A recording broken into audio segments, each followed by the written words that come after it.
आत्ताच आंब्याचा सीझन चालू झालाय आणि बाहेर इतका कडक उन्हाळा पडलेला आहे, तर आज मी तुमच्यासाठी ह्याची एक रेसिपी बनवणार आहे।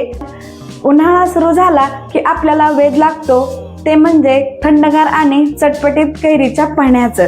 तर नमस्कार, मी धनश्री, मी माझ्या अनंत पंख या चॅनलमध्ये तुमचं खूप खूप स्वागत करते। तर चला तर सुरुवात करूया आजच्या रेसिपीला। तर त्यासाठी मी इथे 2 मोठे आंबे घेतलेले आहेत, स्वच्छ धुवून आणि यातील रुचिकी काढून घेतलेला आहे। एका बाउलमध्ये किसलेला गूळ घेतलेला आहे, थोडी पुदिन्याची पाने, नंतर इथं मी काळं मीठ घेतलेलं आहे, नंतर इथं साधं मीठ, नंतर मिरेपूड आणि वेलची पूड घेतलेली आहे। तर आपण आपल्या रेसिपीला सुरुवात करूया। तर हे जे आंबे आहेत हे आपण शिजवून घेऊया। याच्या तर कुकरमध्ये मी 1 ग्लास पाणी ओतत आहे आणि हे जे आंबे आहेत हे आपण शिजवून घ्यायचे आहेत।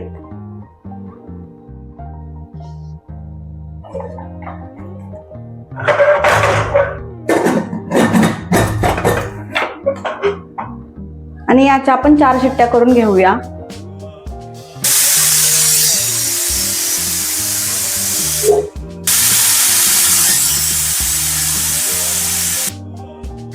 तर इथं आपला कुकर थंड झालेला आहे, आपले आंबे शिजलेले आहेत। तर हे आपण काढून घेऊया एका भांड्यात।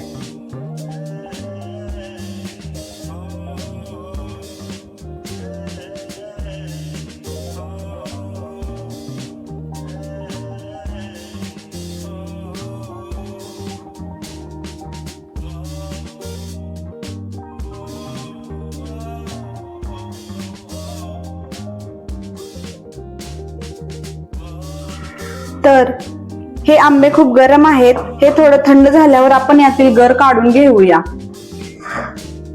तुम्ही याच्या आंबटपणावरून गुळाचा वापर करा, जर हे जास्त आंबट असेल तर गुळ ही तेवढाच घाला।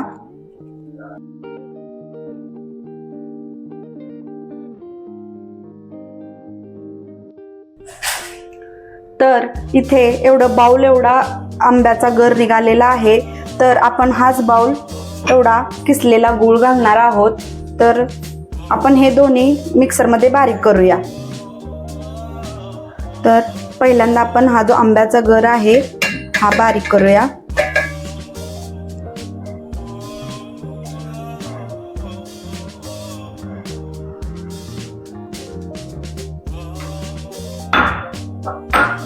तुम्ही हे मॅश करून घेऊ शकता आणि तेवढाच बाउल आपण गूळ घालणार आहोत किसलेला। तुम्ही याच्या आंब्याच्या आंबटपणानुसार तुम्ही हा गूळ घालू शकता।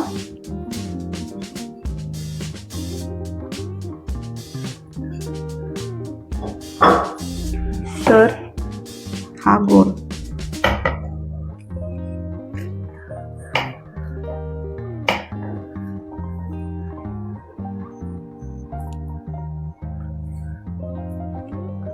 आणि हे दोन्ही बारीक करून घेऊया।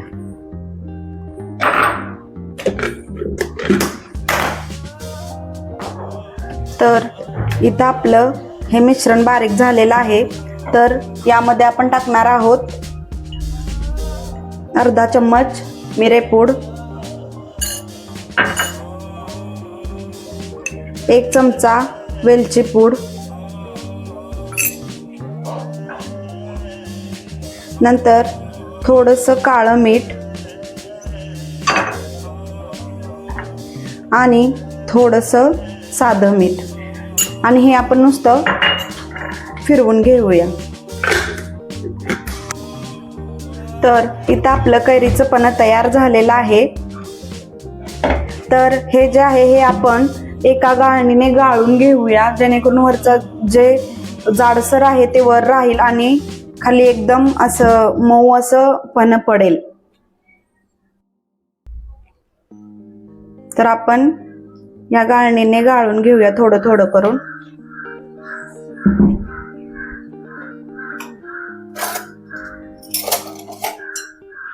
वरून असं चम्मचनं हलवूया।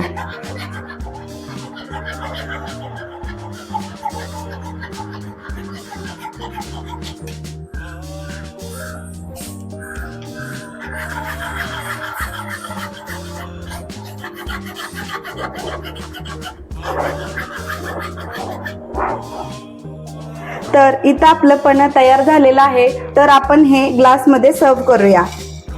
तर त्यासाठी मी इथे आपण हे एका ग्लासमध्ये घालून घेऊया. ग्लास थोडे मोठे आहेत त्यामुळे आपण थोडे एक्स्ट्रा टाकूया.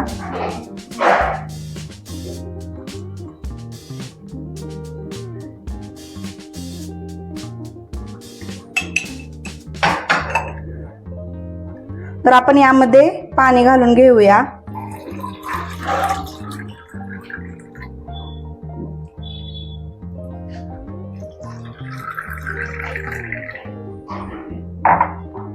आणि ह्या आईस क्यूब टाकून घेऊया आणि हे मिक्स करूया.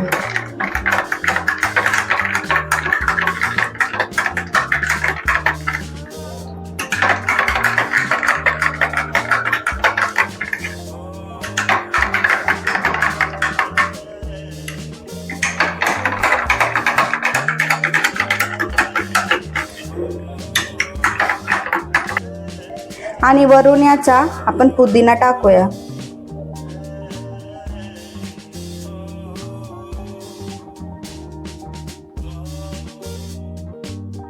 इथं आपलं कच्च्या कैरीचं पन्ह तयार झालेलं आहे.